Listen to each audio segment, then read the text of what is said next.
Subscribe करें और bell दबाएं ताकि कोई खबर रह न जाए।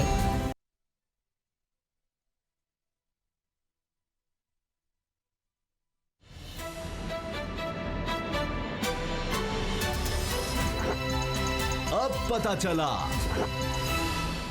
बिस्मिल्लाहिर्रहमानिर्रहीम, अस्सलाम वालेकुम। मैं हूं मोहम्मद उसामा गाजी और आप देख रहे हैं अब पता चला। आखिर आज़ादी मार्च का एजेंडा मौलाना फजलुर रहमान की ज़ुबान पर आ ही गया। अपने खिताब में मौलाना फजलुर रहमान ने वज़ीर-ए-आज़म इमरान खान को मुस्ताफ़ी होने के लिए 2 दिन की मोहलत दी। ये मोहलत सिर्फ वज़ीर-ए-आज़म के लिए ही नहीं थी, बल्कि नाम लेकर इदारों को भी धमकी दी गई कि वो पीछे हट जाएंगे वरना इंतशार फैलेगा। यही बात बिलावल भुट्टो ने भी की, लेकिन अल्फाज मुख्तलिफ थे। शहबाज शरीफ भी इसी लाइन पर चलते ये शिकवा करते रहे कि इनकी थोड़ी सी भी मदद की जाती तो हुकूमत बना लेते। इल्तिजा ये थी कि अब भी मौका दें तो 6 महीने में मईशत ठीक करके दिखा देंगे।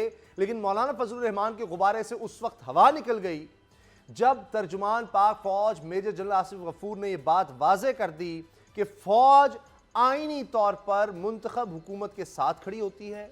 इसने इलेक्शन में भी अपनी आईनी और कानूनी जिम्मेदारी पूरी की। सवाल यह किया कि आज मौलाना फजलुर रहमान ने आज़ादी मार्च में जिन इदारों की बात की है वो मौलाना बताएं कि यह जिक्र किसका है। यह बात भी सच है कि अपोजिशन अपनी सियासत चमकाने के लिए बिला वजह पाक फौज को मामले में क्यों घसीटा जा रहा है। क्या वज़ीर आज़म अपोजिशन के मुतालबे पर इस्तीफा देंगे? आइंदा 2 दिन में क्या होने जा रहा है, आज हम इसी पर बात करेंगे। असद खरल साहब मेरे साथ हैं, जिन्होंने फिर कहा था कि 2 दिन की मोहलत देंगे मौलाना फजलुर रहमान साहब, और आज मौलाना का वही बयान सामने आ गया। अब ये चक्कर क्या है? या तो वो प्रोग्राम देख के मौलाना साहब अपनी तकरीर तैयार कर रहे हैं, असद खरल साहब को सुन रहे हैं। बहरहाल बाबर डोगर साहब से भी इस बारे में हम बात करेंगे कि शहबाज शरीफ साहब ये बार बार क्यों कह रहे हैं कि मुझे 6 महीने दें। आज तो उन्होंने यहाँ तक कह दिया कि फिर मेरा नाम इमरान खान न्याजी रख देना, तो उनको इतना अच्छा लगने लग गया इमरान खान का नाम। इस बारे में बाबर डोगर साहब से बात होगी, लेकिन पहले देखते हैं आज किसने क्या कहा। असद खरल साहब, आपकी किसी पेशगोई से पहले ये जो कुछ कहा है अब DGISPR जनाब आसिफ गफूर साहब ने, उसके बाद तो लगता है सारी झाग बैठ गई। ये जो आज शहबाज शरीफ साहब कह रहे थे कि जनाब ये हमारा साथ क्यों नहीं दिया, फौज ने इलेक्शन में हमारा साथ क्यों नहीं दिया, फौज अब क्यों आकर हुकूमत नहीं गिरा रही, फिर वो यकीन दिला रहे हैं कि जी मैं 6 महीने में हालात बेहतर कर दूंगा मईशत के। मौलाना फजलुर रहमान साहब कह रहे हैं कि हुकूमत का साथ ना दें, किस तरह से फौज सियासत में आ जाए। बिलावल ये चाह रहे हैं कि सियासत में क्यों नहीं मुदाखलत कर रहे हैं, कोई कू लग जाए, कोई मार्शल लॉ की इस तरह से जैसे वो इल्तिजा कर रहे हैं।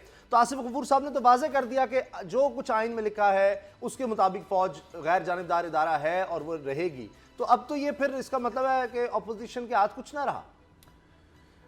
देखिए उसामा साहब, मौलाना फजलुर रहमान साहब ने नाम लिए बगैर ये कहा था, धमकी लगाई थी कि इदारे जो हैं वो बाज आ जाएं इस गैर जमहूरी तरीके से, और जो हुकूमत आई है इसको हम नहीं मानते, और इदारे अगर इसकी पुष्ट पर खड़े रहे, उन्होंने अपने फैसले पर नज़रसानी ना की, तो 2 दिन के बाद अगर इमरान खान ने इस्तीफ़ा ना दिया और वो इनसे पीछे ना हटे, तो फिर उसके बाद अगला लाहे अमल इख्तियार करेंगे। डी चौक के वाले से भी उन्होंने बात कर दी कि ये लोगों की आवाज़ सारों ने सुन ली है, सारे लोगों के नाम लेके उन्होंने अपोजिशन पार्टीज़ के जो रहनुमा और उनको भी साथ उन्होंने मिला के, जो कि उन्होंने यस नो नहीं कहा, लेकिन उन्होंने बहरहाल नाम ले लिए और उनके साहब ने सुन लिया, और नवाज शरीफ साहब ने सुन लिया, जरदारी साहब ने, और यहाँ पे खड़ी जो क्यादत है उसने भी सुन लिया।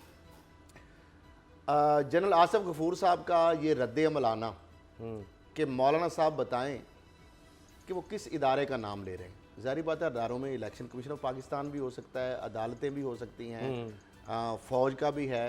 तो मामला ये है कि एक तो उन्होंने कहा क्लैरिटी करें, दूसरा उन्होंने एक और वाज़ेह जो पैगाम दिया है मौलाना साहब के लिए, मेरे ख्याल काफ़ी है।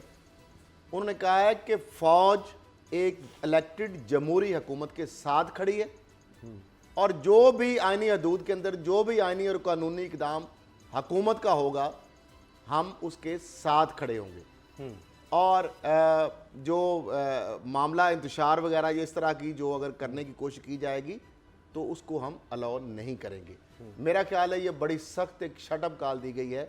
हालांकि मैं आपको उसामा साहब इन साइड बता दूं, मौलाना फजलुर रहमान साहब के साथ जो नून लीग की क़यादत गई, जो उसकी ये कमिटमेंट थी मौलाना साहब से कि वो इमरान खान साहब के इस्तीफ़े के अलावा किसी इदारे को मिलान नहीं करेंगे, और किसी और मौलाना साहब तो यहाँ तक थे कि उन्होंने ब्लैकमेल ये भी कर दिया था कि मैं इदारों की शख्सियात को भी कहूँगा कि वो भी रिज़ाइन करें, इस हद तक भी वो जा रहे थे। अच्छा। तो मौलाना साहब ने ये गारंटी की थी जिस बुनियाद पर नून लीग की सारी क़यादत गई कि मैं सवाए इमरान खान के इस्तीफे के अलावा कोई बात नहीं करूंगा। वो सबसे फिर के मजहबी कार्ड तो भी हो रहा है, वो यहूदी दूसरी एजेंट, वो सब बात, कहानियां। बिलावल भुट्टो जरदारी साहब से उन्होंने ये कमिटमेंट की थी कि मैं मजहबी कार्ड का इस्तेमाल नहीं करूंगा। वो उन्होंने मजहबी कार्ड का इस्तेमाल भी खूब किया और उन्होंने इदारों के ऊपर दशनाम तराजी भी की और यहां तक उन्होंने कहा कि अगर अदारे अपने रवैये में नजरसानी नहीं करेंगे तो 2 दिन बाद फिर हम ये फैसला करेंगे कि इदारों के बारे में हमारी क्या राय कायम हो रही है, हम अपनी राय कायम करेंगे और गिरफ्तार तो करेंगे। मामला ये है कि वज़ीर आज़म हाउस जाके वज़ीर आज़म को गिरफ्तार करेंगे। एक अहम बात सबसे इसमें कि इस धरने के ऊपर फायदा गेन कौन करेगा? गेन इसमें करेगा नवाज शरीफ, गेन इसमें करेगा आसिफ जरदारी। मौलाना साहब के हाथ में कुछ नहीं आएगा, ये मैं आपको खबर दे रहा हूं। अच्छा। नवाज शरीफ साहब के बैरून मुल्क जाना चाहें तो उनके रास्ते खुले हैं। मरियम साहबा का मेरे ख्याल इंतजार है बेल का, अगर बेल हो जाती है, ये जो भी होता है वो तो अदालत ने फैसला करना है। एक तो नवाज शरीफ साहब का रास्ता साफ हो रहा है, दूसरी जानब से आसिफ जरदारी साहब वो भी बीमार है। वो बीमार नहीं है, वो कराची जा रहे हैं, बाहर अपनी मर्जी से जाना जाए, लेकिन बाहर कराची जाने के हवाले से चले आप जिस हॉस्पिटल में उन्होंने जाना है वहां पर तैयारियां मुकम्मल हो गई हैं। ठीक है। तो अच्छा, लिहाजा मौलाना साहब को कुछ मिले ना मिले, इन 2 पार्टियों ने अपना गेन बहुत सारा फिर हाथ मिलते रह जाएंगे। मौलाना साहब अच्छा, बाबर डोगर साहब से बात करते हैं। बाबर डोगर साहब ये बताएं कि DGISPR ने कहा है मुल्क फसाद का मुतहम्मिल नहीं हो सकता, और इदारे का नाम बताएं मौलाना फजलुर रहमान साहब जिन इदारों की बात कर रहे हैं, और हम कानून के दायरे में आइन के तहत रहते हुए मुंतखब हुकूमत के साथ होती है, जो भी फौज होगी वो और जो हुकूमत कहेगी आइन और कानून में रहते हुए वो करना होगा। लेकिन अगर इंतशार होता है तो ये मुल्क के मफाद में नहीं है। तो ये तो वही बातें हो गई जो आप इशारा कर रहे थे कि मौलाना साहब कशीदगी करेंगे। तो DGISPR की बातों से लग रहा है कि इंतशार और फसाद पैदा करने की कोशिश हो रही है, जबकि LOC पर हालात ख़राब हैं। कश्मीर में आप देख रहे हैं जुल्म सितम जारी है, जिसका इशारा DGISPR ने दिया। देखिए उसामा साहब, आज जो तकारीर हुई हैं, जिस तरह से शहबाज शरीफ ने तकरीर की, जिस तरह से वो अपनी जेब में CV लेके फिर रहे हैं और मौलाना फजलुर रहमान के साथ जब भी उनके साथ होते हैं, शहबाज शरीफ साहब आपके ख्याल है जो बातें कर रहे हैं वो मतलब वज़ीर आज़म बनना वो चाह रहे हैं, सर CV लेके फिर रहे हैं। वो बार बार ये कह रहे हैं कि अगर मुझे मौका दिया गया, वो किसको कह रहे हैं, अगर मुझे मौका दिया गया 6 महीने में मैं इकोनॉमी ठीक कर दूंगा। मौके से क्या मुराद है? आप इलेक्शन लड़े, इलेक्शन लड़ने के बाद ये एक प्रोसीजर हुआ, एक नई गवर्नमेंट बनी, एक पार्टी जीती, एक पार्टी हार गई, जो पार्टी जीती वो गवर्नमेंट बन गई। अगर आप समझते हैं कि धांधली हुई या आप समझते हैं कि वोटों का कोई हेर फेर हुआ, तो इलेक्शन कमीशन आज़ाद है, आप इलेक्शन कमीशन में जाएं, अपनी पटिशन दायर करें। अगर इलेक्शन कमीशन में आपके खिलाफ फैसला आता है तो उसके बाद आपके पास हाई कोर्ट है, सुप्रीम कोर्ट है, अदारे हैं, उसके बाद आपके पास पार्लियामेंट का फोरम है, आप इन फोरम में जाएं। बात यह कि आप किससे बार बार ये कह रहे हैं कि मुझे 6 महीने में मैं इकोनॉमी ठीक कर दूंगा, मुझे मौका दिया जाए। फौज से कह रहे हैं तो और साहब एक तरफ कहते हैं कि इमरान खान को सिलेक्ट करवाएगा, दूसरी तरफ कहते हैं मुझे अगर 10% भी यही इदारे 10% सपोर्ट दें, इसका मतलब फिर आप इदारों के अंदर बैठ के आना चाहते हैं। दूसरा बिलावल भुट्टो ये साहब हिपोक्रेसी कैसी है? वो भी पूरी तकरीर में इदारों को टारगेट करते रहे। मौलाना फजलुर रहमान जो है वो इदारों को वार्निंग देते रहे। तो एक क्लैरिफिकेशन तो आनी चाहिए थी, एक वजाहत तो आनी चाहिए थी कि भाई आपको मसला क्या है। अगर आपके पास कोई इश्यूज हैं तो आप जो मुतलका फोरम है वहां पर जाएं। आपको फौज से क्या मसला है, फौज की तरफ आप बार बार क्यों उंगली उठा रहे हैं? जहाँ तक उसामा साहब बात है, मौलाना जो कह रहे हैं कि ये अवामी इज्तिमा है, ये अवाम है, तो पूरे पंजाब में 10 करोड़ आबादी है। पूरे पंजाब में मौलाना गिन के बता सकते हैं कि पूरे पंजाब में से कितने लोग हैं, कितने डॉक्टर हैं, कितने टीचर्स हैं, कितनी नर्सेज हैं, या जितने भी कितने ताजर हैं, इसमें सर कोई एक भी नहीं है। इनके स्टूडेंट्स के जो स्टूडेंट्स हैं वो सारे आए हैं। और उसके बाद ये सारे आ गए। और शहबाज शरीफ साहब पता नहीं उनको किस तरह से ये यकीन हो गया कि मौलाना शायद जो है वो कोई उनको वज़ाहत उज़्मा लेके दे देंगे। इससे पहले भी जब उन्होंने मौलाना के साथ प्रेस कॉन्फ्रेंस की थी उस दिन भी उन्होंने यही नारा लगाया कि जनाब अगर मुझे 6 माह दे दिए जाएं। मौलाना उनके साथ खड़े हुए थे लाहौर में होते तो वो खुद अपने लिए कुछ ना ले रहे थे। अच्छा मैं आपको चंद एक चीज़ एक मिनिस्ट्री जो शख्स नहीं ले सका, अपनी सीट नहीं जीत सका, वो उनको वज़ीर-ए-आज़म अच्छा मतलब वो कह रहे हैं वो कू लगवाना चाह रहे हैं। मौलाना भी कह रहे हैं भाई कुछ लगाओ, मार्शल लॉ लगे तो हमें कुछ हिस्सा मिले। आज इस्लामाबाद में एक हाई लेवल मीटिंग हुई है, उसमें कुछ डिसीजंस किए गए हैं। उसमें एक ये भी था कि ISPR जो है वो वजाहत करे, इनसे वजाहत तलब करे कि किस अदारे का नाम ले रहे हैं, नंबर 1। नंबर 2 ये है कि ये फैसला कर लिया गया कि अगर मौलाना पुरअमन रहते तो चाहे 1 महीना यहाँ पर बैठे रहे, उनको कोई तंग नहीं करेगा। लेकिन अगर मौलाना ने लॉ एंड ऑर्डर अपने हाथ में लिया और मौलाना ने जो उनके साथ एग्रीमेंट है उसको वायलेट किया तो फिर उनके साथ सख्ती से निपटा जाएगा।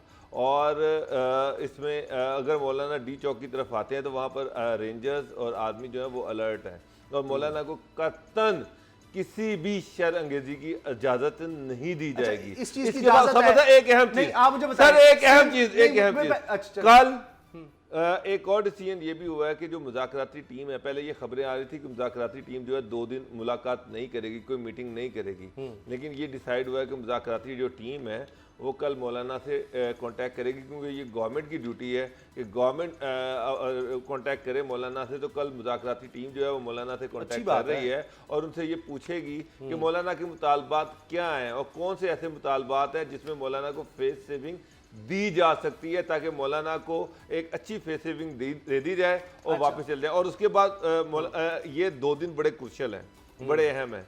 इस्लामाबाद में इस वक्त जो टेम्परेचर है वो शायद को 15-16 है, शदीद ठंड है और देखा जा रहा है कि मौलाना यहाँ पर कितने दिन सस्टेन कर सकते हैं, क्योंकि हर आने वाले दिन में सर्दी बढ़ती जा रही है और इतने सारे क्राउड को इतनी ठंड में रखना ये भी कोई इतना आसान काम नहीं है। सर उन्होंने कौन सा खुद वहां रहना है, वो तो जा रहे हैं घर जा सर, लेकिन वो जो लोग आए हैं, आज बारिश हुई है वहाँ पर, क्या है वो तो बेचारे मदरसे के उनके हैं, वो तो जिस तरह वो ठंड में कितने दिन समझते हैं उनको, जिस तरह ठंड में कितने, आखिर उन्हीं की स्ट्रेंथ पे बैठे हुए हैं ना। अगर वही भागे, दीन का नाम ले, अगर जहाद है, मुकद्दस जहाद है, गुनाह कबीरा, यहाँ से चले जाना। कितने दिन ठंड में बैठ जाएंगे ना उनकी सकत होगी जब तक उनका कोशिश सर वो गवर्नमेंट जो है वो भी देख रही है कि मदारिस से निकाल दिया जाएगा, उनको मदारिस से निकाल देंगे, वो जहाँ मोहतम है उनकी तनख्वाहें, उनका वजीफा रोक लिया जाएगा, लिस्ट बन जाएगी कौन कौन छोड़कर गया है, उसकी तो नौकरी बेचारे की खतरे में होगी। अच्छा, जान जरूरी है कि या नौकरी जरूरी है? मुझे एक चीज बता दें, आप ऐसे किस चीज को प्रेफर करेंगे, जान बचाने को या नौकरी को? तो सर मसला ये है कि वहाँ पर शदीद ठंड पड़ रही है और ठंड आगे बढ़नी है और गवर्नमेंट को पता है कि ये ठंड आने वाले दिनों में मजीद इजाफा होना है। खुले आसमान के नीचे ठंड में बैठना आसान नहीं है। अब तक ये मुजाहरा है, लेकिन आपने जो कहा ना कि आपकी ये पेशगोई सही है, आप मुझे बार बार कह रहे थे प्रोग्राम में भी और उसके अलावा भी कि ये मौलाना साहब के कुछ तेवर अच्छे नहीं लग रहे, सोच अच्छी नहीं लग रही और ये जाकर इंतशार और फसाद फैलाने की कोशिश करेंगे, वो नज़र आ रहा है। तो अब तक जो उन्होंने तकरीरें की हैं असद करल साहब, क्या हम कहें कि वो कानून और आइन के तनाजुर में दुरुस्त हैं कि वज़ीर-ए-आज़म का हम पकड़ेंगे और गिरफ्तार कर लेंगे तो फिर इसका मतलब है वज़ीर आला सिंध के बारे में भी कोई इस तरह से कोई अपोजिशन कह सकती है? क्योंकि जो इमरान खान साहब ने आज तकरीर की है उसमें उन्होंने 2 टोक बातें कही हैं। उन्होंने तो कह दिया कि जनाब मौलाना फजलुर रहमान के होते हुए किसी यहूदी एजेंट की कोई ज़रूरत है, जिस तरह से वो जो यहूदी कार्ड खेलने की कोशिश कर रहे हैं। फिर उन्होंने ये कह दिया कि भाई देख लो आज भारत में क्या कुछ कहा जा रहा है, किस तरह से कवरेज मिल रही है मौलाना फजलुर रहमान के धरने को और उसको कहा जा रहा है पता नहीं क्या हो गया है। तो ये गैर मुस्तहकम करने की तरफ भारत का जो कोशिश है पाकिस्तान को गैर मुस्तहकम करने के लिए, वो तो ऐसा लग रहा है कि उनके हाथ तो एक खिलौना आ गया, वो तो मौलाना फजलुर रहमान के देख देख के खुश हो रहा है भारतीय मीडिया और भारतीय सरकार।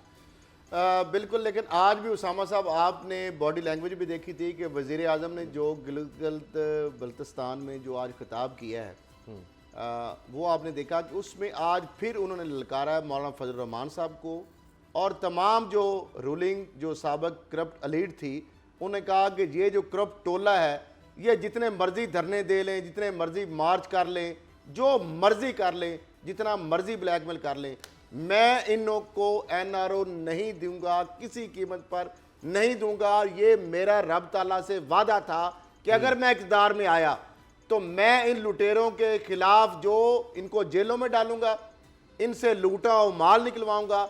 आज भी इमरान खान साहब के चेहरे पे आप मुझे बता दें ज़रा भी इस आज़ादी मार्च से को उनको खौफ नज़र आया हो, को उनके रवैये में लचक आपको नज़र आई हो, कोई अपनी चीज़ से 1 इंच पीछे आपको हटे नज़र आए हों, बल्कि उसी तरह फॉर्म है।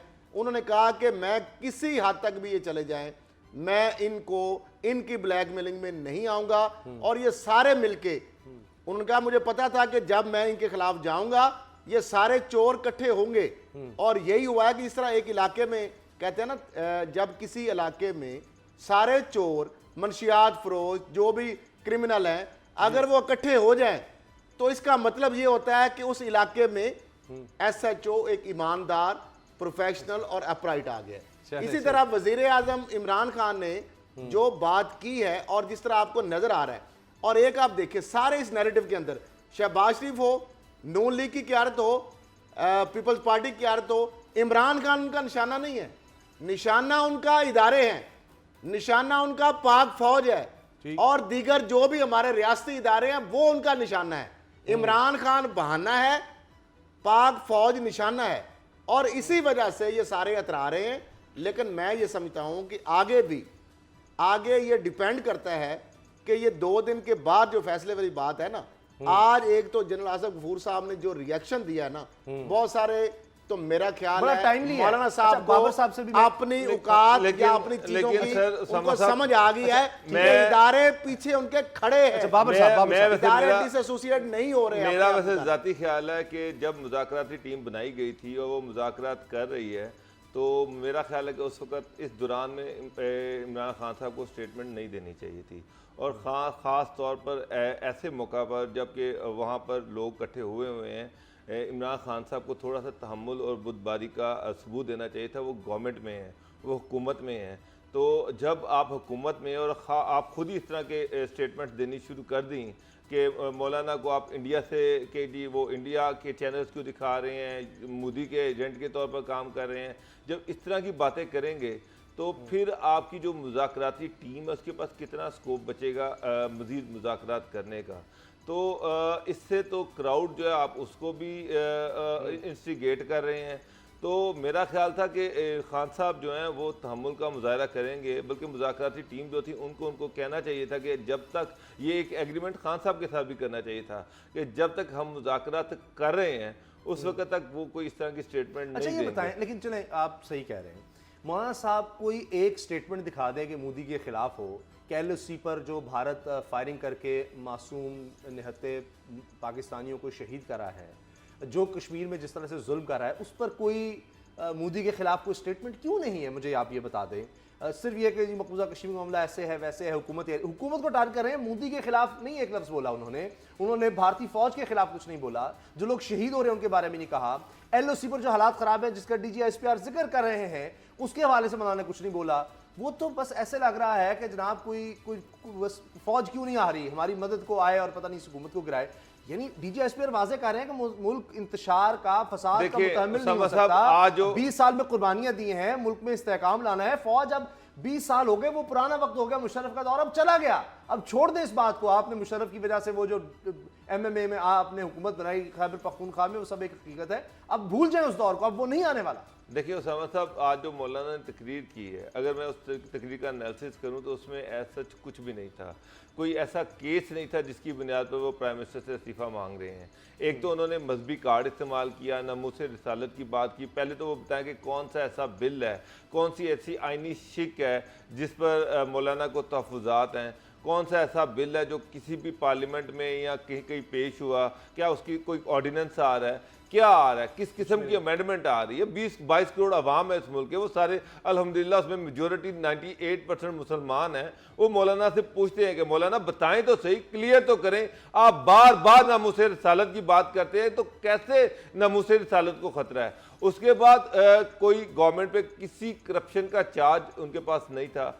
इलेक्शन में धांधली की बात की है, किस किस्म की धांधली हुई, कहाँ पर वो गए, क्या उनके पास एविडेंसेस हैं, क्या सबूत हैं, कोई इस तरह की कोई बात नहीं है, कोई एक वीडियो नहीं है सर, ना बिलावल मुकदमा नहीं है। मुझे एक बात बताएं, बिलावल मौलाना के साथ खड़े हुए थे, बिलावल अभी लाड़काना का इलेक्शन हारे हैं, मौलाना उस इलेक्शन महमूद अचकज़ई में बलूचिस्तान जीडीए में को सपोर्ट कर रहे हारे हैं, थे।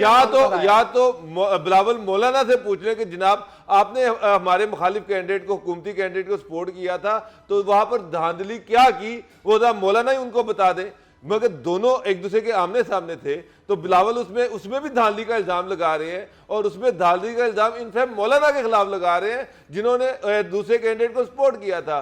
तो कोई तो बताएं, बस अब ये एक फैशन बन गया। अचकज़ई ने लगाया इल्जाम के जनाब धांधली हुई हम हारे, मौलाना ने उनके खिलाफ इल्जाम लगाया, दोनों इकट्ठे हैं, एक दूसरे को हराने वाले बलोचिस्तान खैबर पख्तूनख्वा में असफंदियार वली अवामी नेशनल पार्टी, ये तीनों को तो एक दूसरे के देखिए मैं इस चीज को जरूर मानता, मैं इस चीज को जरूर वेट देता। मौलाना शहबाज शरीफ बिलावल कौम के सामने कोई एविडेंस रखते, कोई सबूत देते, कोई बताते कि ये धांधली किस तरह से हुई है, किसने धांधली की है, क्या तरीका कार था, कुछ तो दे, कुछ तो बताएं।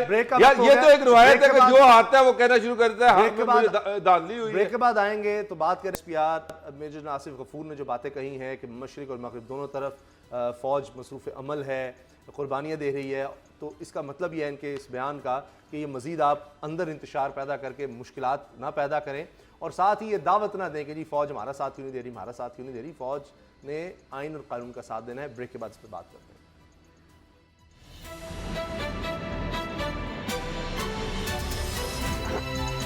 अब पता चला।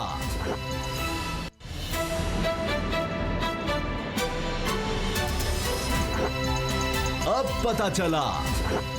DGISPR का ताज़ा तरीन बयान, मुल्की इस्तेहकाम को ख़राब करने की इजाज़त नहीं देंगे, ये बहुत अहम स्टेटमेंट उनकी आ गई है। उन्होंने कहा कि मुल्क इंतशार का मुतहम्मिल नहीं हो सकता, अगर किसी को कोई शिकायत है, किसी को तहफ़्फ़ुज़ात हैं तो मुतलका फोरम्स मौजूद हैं, उधर जा सकते हैं। यानी इसका मतलब यह है अगर किसी को लगता है कि इलेक्शन में धांधली हुई है, कोई मसला है, तो इलेक्शन कमीशन है, अदालतें हैं, वहाँ से रुजू कर सकता है।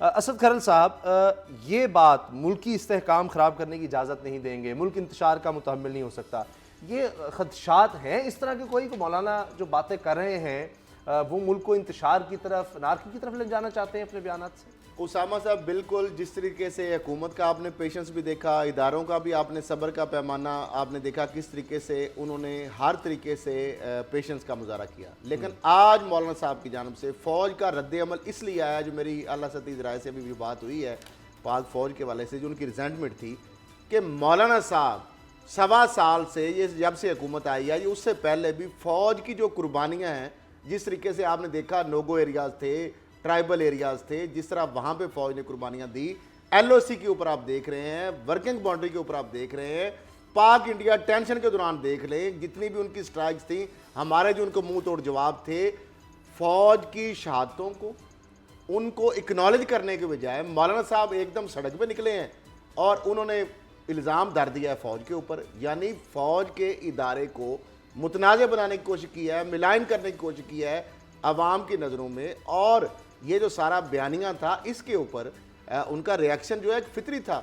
और आर्मी चीफ ने फौरी कहा कि ये जो हमारे इदारे के ऊपर ये जिस तरह की चीज़ें आ रही हैं, तो इस पर तो बिल्कुल हमें जवाब देना चाहिए। तो उन्होंने जवाब दिया, और इस जवाब के बाद आप देख लें किस तरीके से अभी जो रैबर कमेटी की जो टूटी फूटी मीटिंग हो रही है, वहाँ पे हो क्या रहा है तमाशा अभी से देखें। नून लीग ये कह रही है कि जी 2 दिन की आपने जो डेडलाइन दे दी, ये किससे आपने पूछा? पीपल्स पार्टी ये कह रही है कि आपने मजहबी कार्ड क्यों इस्तेमाल किया? नून लीग ये कह रही है कि डी चौक में जाने की आपको किसने इजाजत दे दी है? पीपल्स पार्टी ये कह रही है कि आप बजाय पूछे ही एकदम से जो मर्जी आप कर देते हैं। तो मामला ये है कि इस एक बयान की वजह से बहुत सारे जो कंफ्यूजन के बादल हैं वो भी छटे हैं।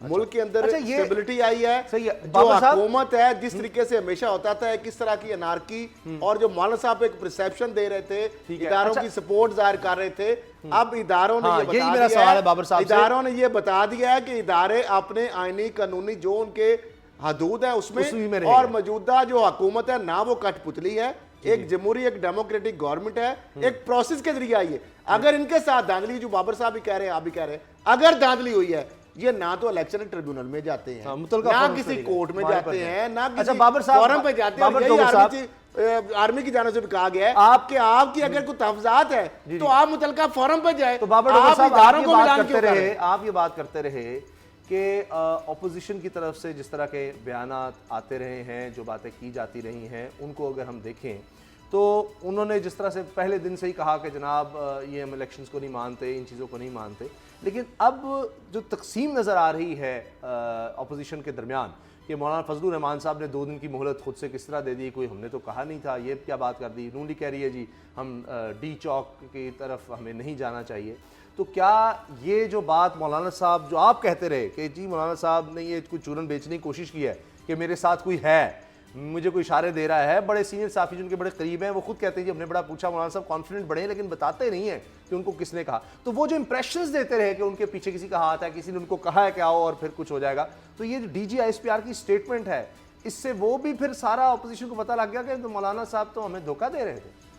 उसामा साहब मौलाना जो है वो मुख्तलिफ चूरन बेचते रहे हैं, हर जगह पे वो लहदा चूरन बेचते रहे हैं। अगर वो KPK में जब और यहाँ वो बलूचिस्तान में होते थे तो वहाँ पर ये मजहबी कार्ड भरपूर तरीके से खेलते रहे हैं। जिस तरह से वो कि इसराइल का झंडा लग रहा है और नामूस रिसालत और ये सारे कार्ड्स खेलते रहे हैं। लाहौर में आते थे तो वो PMLN मियाँ नवाज शरीफ जो जेल में हैं, उनका वाहिद राब्ता जो था वो कैप्टन सफदर था। उनको उन्होंने ये यकीन दहानी करवाई थी कि उनके पीछे कुछ लोग हैं, कुछ अदारों के लोग हैं जो उनको सपोर्ट दे रहे हैं। और मियाँ साहब जो थे वो जेल में उसको मान के बैठ गए कि शायद मौलाना के पास कोई सपोर्ट हो। और इसी बात को सुनकर शहबाज शरीफ जो हैं वो भी मौलाना के साथ खड़े होकर बार बार कहते थे कि अगर मुझे मौका दे दिया गया तो शायद मैं जो है 6 महीने में इकोनॉमी ठीक कर दूँगा। तो ये शहबाज शरीफ साहब ने आज भी तकरीर की। आज से 6 दिन पहले उन्होंने मॉडल टाउन में भी मौलाना के पहलू में खड़े होकर यही तकरीर की कि जनाब मुझे मौका दिया जाए, मैं हालात ठीक करूँगा। बिलावल जो है वो अपना रोना रोते रहे कि धांधली हुई है, उनको अभी तक लाड़काना की सीट का गम नहीं गया। और वो मुझे एक बात बताएं, अगर धांधली हुई होती तो सिंध में पीपल्स पार्टी की गवर्नमेंट किस तरह से होती? 2013 में कौन सा वे पार्टी पूरे पाकिस्तान में राज कर रही थी कि 2018 में वो सिंध तक जो है वो मुहित हो गई। तो इशू ये है कि जो इन लोगों को मौलाना ने चूरन बेचा था, जिस तरह के सुहाने ख्वाब दिखा के इन सबको इकट्ठा करके वहाँ पर लेके आए थे, आज जो DGISPR की जो उन्होंने जो स्टेटमेंट इशू की है उसने वो सुहाने सपने जो थे, वो जो सुहाने ख्वाब थे वो चिकना चूर कर दिए हैं। अब उनको क्लियर हो गया कि मौलाना जो थे उन्होंने एक फ्रॉड की है, मौलाना ने मज़हब का कार्ड इस्तेमाल किया, मौलाना ने अदारों का नाम इस्तेमाल किया और इन सब को सुहाने ख्वाब देखकर यहाँ लेके आए कि जी मियाँ साहब जो हैं वो बाहर चले जाएंगे, जरदारी साहब जो है वो भी बाहर आ जाएंगे और ये है कि इमरान खान साहब भी इस्तीफ़ा दे देंगे और ये है कि उनके पीछे पता नहीं किस किस की सपोर्ट है। तो सारी सपोर्ट आज एक्सपोज हो गई है। आज जो दूसरी बात उसामा साहब, मौलाना ने ये जो भानुमती का कुंभा जोड़ा हुआ था इसमें एक रहबर कमेटी बनाई क्योंकि मौलाना चाह रहे थे कि सारी पॉलिटिकल पार्टीज की उनको सपोर्ट मिले। रहबर कमेटी जो थी उसने सारे डिसीजन लिए, हुकूमत की मुज़ाकराती जो कमेटी थी उसके साथ सारे मुज़ाकरात रहबर कमेटी ने किए। वहाँ पर यह भी डिसाइड हुआ था रहबर कमेटी और मुज़ाकराती टीम के दरमियान, मतलब मौलाना और मुज़ाकराती टीम नहीं, रहबर कमेटी और मुज़ाकराती टीम के दरमियान के जनाब जलसा जो है इसी जगह पर होगा, इससे आगे नहीं जाएगा। और इस चीज़ की गारंटी दी गई थी, एश्योरेंस दी गई थी। और मौलाना ने बाद में खुद ही ये कहना शुरू कर दिया कि जी हमारा मुज़ाकरा जो है वो तो हुए हैं ज़िला इंतज़ामिया के साथ। मौलाना को कन्वे किया गया कि ज़िला इंतज़ामिया के साथ भी अगर जो मुज़ाकरात हुए हैं वो भी हुकूमती नुमाइंदे हैं, वो भी गवर्नमेंट ऑफिसर वादा है जी। और रहबर कमेटी की कमिटमेंट है हुकूमती कमेटी के साथ। तो आज जब मौलाना ने 2 दिन की मोहलत देकर कहा कि इसके बाद हम दोबारा फैसला करेंगे, उस पर रहबर कमेटी जो थी परेशान हो गई कि मौलाना हमसे तो कंसल्ट ही नहीं किया गया, आप डिसीजन मेकिंग अकेले और खुद किस तरह से कर रहे हैं। तो एक तरफ DGISPR जो था, लेकिन उनकी जो स्टेटमेंट थी बयान के बाद ये सारी एकदम से स्टेटमेंट आई, उन्होंने जो उनको रोक भी सकते थे। उस वक्त वो खामोशी से खड़े रहे कि तेल देखो और तेल की धार देखो। अब जब रद्दे अमल आया है तो आप उल्टे पांव सारे तितर हो रहे हैं। अब आप देखिएगा कि कल मौलाना के कंटेनर से जो अपोजिशन की बाकी इत्तेहादी पार्टियां वो तो निकल जाएंगी। शहबाज शरीफ, मैं आपको पहले बताऊं, शरीफ खानदान गिली जगह पर तो पाँव नहीं रखने वाला। तो वो तो कभी भी इस तरह का कोई रिस्क नहीं लेंगे। शहबाज शरीफ साहब जो हैं उनकी कमर दर्द कल शदीद उठने वाली है, बल्कि आज ही उठ गई है। आज वो उस कमेटी में गए ही नहीं है। काफी दिन वो अच्छा खासा दौड़ते फिरते रहे हैं, उसकी वजह से ट्रेनर पर चढ़ गए। आज कमर दर्द नहीं, लेकिन वो तो आपको अब वो आपको नजर नहीं आएंगे। सुहाने हैं कि वो अपने बेचारे पेश करने जाते हैं कि मैं हूं जनाब, मेरे लिए करें, मैं बड़ा, वो बार बार कहते हैं कि उनके में अंदर दिमाग नहीं, मैं आपको सर्व करूंगा। और इससे पहले जरदारी साहब भी बयान दे चुके हैं। जरदारी साहब ने कहा कि ये फौज और इदारे जो हैं, काश ये हमें कम से कम करते, हम ज्यादा इमरान खान से अच्छा उनको डिलीवर करके दिखाते। सर अब ये मसला ना, ये जरदारी साहब पेशकश कर चुके हैं। जिन लोगों को आदत हो चुकी है एस्टैब्लिशमेंट के कंधों पर बैठ कर आने की, अब वो कहते हैं जी भी हमारा साथ क्यों नहीं दे रहे, अब फौज क्यों नहीं आ रही, अब क्या क्यों वो दौर नहीं रहा कि जनाब ज़ियाउल हक साहब थे और हमें कोई बना दिया गया था, अब वो दौर क्यों नहीं है। तो ये भी एक मसला है और इस वजह से भी फौज को बदनाम करने की कोशिश की जाती है उल्टा, कि भाई ये सियासत में आ जाए किसी तरह, ये भी एक मसला बन गया। देखिए उसामा साहब, फौज जो है उन्होंने यहाँ पर ऑपरेशन रद्दुल फसाद किया, दहशतगर्दी के खिलाफ दुनिया की सबसे बड़ी जंग बड़ी कामयाबी के साथ। सर अब भी एलओसी देखें आप, अननोन अफगानिस्तान जो वो बॉर्डर पर दुश्मन जो नजर नहीं आ रहा होता, उसके साथ लड़ना दुनिया की सबसे मुश्किल जंग है जो आपके अंदर है। तो वो जिस तरह से पाकिस्तान में दहशतगर्दी को उन्होंने ख़त्म किया, इसका क्रेडिट पाक फौज को है। मैं आपको एक और बात बताऊं, मेरी कुछ गवर्नमेंट के बड़े जिम्मेदार और आला ऑफिसर जो है उनसे बात हुई है जी, उन्होंने ये कहा है कि ये मैं मजाक नहीं कर रहे, ये कोई पॉलिटिकल इशू नहीं है। उन्होंने मुझे कसम खा के कहा कि वहाँ पर इस जलसे को वाकई सीरियस थ्रेट है, सीरियस किस्म की दहशतगर्दी की थ्रेट है। तो हमें तो सबसे ज्यादा डर ये लगा हुआ है कि खुदा ना खास्ता कोई ऐसा इंसिडेंट ना हो जाए जिसकी वजह से ये जो बच्चे मौलाना इकट्ठे करके हैं इनकी जानों को तो इल्जाम हुकूमत पर लगा देंगे, इसलिए वो डर रहे हैं ना कि उल्टा इसका जो शरपसंद और मुल्क दुश्मन अनासर है इस चीज का फायदा उठा सकते हैं। लेकिन एक हालात बेहतर हो रहे होते हैं, या तो वो एलओसी पर फायरिंग हो जाती है, या इस तरह का कोई मसला खड़ा हो जाता है, कोई अंदर से इंतशार की कैफियत पैदा करने की कोशिश की जाती है, कोई डिस्टेबलाइजेशन होने की कोशिश होती है जब मईशत बेहतर होने लगती है। अब जिस तरह बाबर साहब ने बड़ा अच्छा पॉइंट उठाया कि पीपल्स पार्टी को तो पहले से ज्यादा वोट मिले, पहले से ज्यादा सीटें मिल गई 2013 की निस्बत, तो ये फिर वजह तो एक भी समझ आती है कि वो जरदारी साहब अगर उनके साथ जो मर्जी करते रहे, मनी लॉन्ड्रिंग करे, वो ओमनी ग्रुप था, अब जनाब वो केसेस क्यों खुल गए, मौलाना साहब उनको तो पहले से ज्यादा सीटें। मौलाना साहब के साथ अगर मुखलिस होती पीपल्स पार्टी और नून लीग की क़यादत, अगर वो वाकई चाहते कि इमरान खान साहब इस्तीफा दें, अगर वो वाकई चाहते कि दोबारा री इलेक्शन हो, तो वो इस्तीफों का ऐलान कर दे, वो मौलाना साहब को अपने इस्तीफे दे दें, सेनेट से, कौमी असेंबली से, सूबाई असेंबलियों से। अच्छा, तो हम मानेंगे वाकई। एक दिलचस्प बात, आप वो खुद तो कहते नहीं, मौलाना साहब बेचारे खुद है नहीं एमएनए। एक दिलचस्प सूरत हाल ये है कि अगर बाबर साहब अगर फर्ज कर लें कि असेंबली तोड़ के इलेक्शन अनाउंस कर दिए जाएं, तो क्या आपको लगता है मौलाना साहब को कोई ज्यादा सीटें? आपने मौलाना की स्टेटमेंट सुनी है? मौलाना ने ये कहा है कि अगर दोबारा इलेक्शन होते हैं, इमरान खान फिर प्राइम मिनिस्टर इलेक्ट होता है, तो वो फिर एक आज़ादी मार्च करेंगे। अगर दोबारा जब तक इमरान खान ये इलेक्शन नहीं हार जाता उस वक्त तक मैं अपना आज़ादी मार्च जारी रखूंगा। तो ये उसामा साहब एक चीज मैं आपको बताऊं, अमेरिकी एम्बेसडर से दोबारा मुलाकात, खाना दोबारा रखवा दे मौलाना का, वो फिर रिक्वेस्ट कर उसामा साहब ये मौलाना की एक जाती लड़ाई है, जाती रंजिश है, उनको ये बर्दाश्त नहीं हो रहा, वो इमरान खान का जो है वो हुकूमत में है और वो पार्लियामेंट से बाहर है। डीजीएसपी ने कहा है कि हम ये जो इतनी कुर्बानियां देकर ये इस्तेहकाम की तरफ हम जा रहे हैं, ये अब हम खराब नहीं होने देंगे। इसका मतलब क्या है कि अगर कोई कानून हाथ में लेने की कोशिश करेगा तो फिर इसका मतलब है कि और कोई रास्ता नहीं। आपने तो कहा था जेलें भी खाली कराई जा रही हैं, तो फिर उसकी तो वही केसेस जब तक ये यहाँ बैठे रहेंगे, आइन और कानून के मुताबिक मुआहदा नहीं तोड़ेंगे, यहाँ जितने देर मर्जी बैठे इनको नहीं छेड़ा जाएगा। और अगर लेकिन जब ये कानून को हाथ में लेंगे, जब बगैर हुकूमत की कॉन्सेंट, हाँ हुकूमत की कॉन्सेंट से ये डी चौक तक भी जा सकते हैं, जिस तरह पहले इनकी हुकूमत की कॉन्सेंट से इनका रूट तब्दील किया गया। सर सुप्रीम कोर्ट की जजमेंट आ गई दहशतगर्दी पर। सुप्रीम कोर्ट ने कहा है कि अगर आप नजरियाती, सियासी, मजहबी तौर पर किसी को नुकसान पहुंचाएंगे, तो उसमें ताजिर हो, उसमें आम पब्लिक हो, तो वो दहशतगर्दी के ज़ुमरे में आता है। हुकूमत भी कैसे इजाजत दे देगी सारे लोगों की आप जिंदगी जीवन बना दे? हुकूमत की अगर कॉन्सेंट से हो गया बड़े, धरना हो गया, बस हम जान छोड़े, कॉन्सेंट से आगे बढ़े तो ये बढ़ सकते हैं ऐसी बगैर किसी मुआहदे के। अगर यहाँ से निकलकर हुकूमत भी ऐसी इजाजत की तरफ ये बढ़ना शुरू किया तो फिर कानून भी हरकत में आएगा, डंडे भी चलेंगे और शेलिंग भी होगा। मैं से एक बात करूंगा, अगर मौलाना शरपसंदी करेंगे ना तो मौलाना का पॉलिटिकल फ्यूचर कुछ नहीं है और बहरहाल उनकी पार्टी का भी सर, पॉलिटिकल जुमलों से फ्यूचर तो कुछ उन्होंने नहीं है। आगाज कर दिया है, शरपसंदी की कोशिश का आगाज तो उन्होंने जुमलों से कर दिया। प्रोग्राम देखने का बहुत बहुत शुक्रिया, दुआ में याद रखिएगा, इजाजत दीजिए, अल्लाह हाफिज।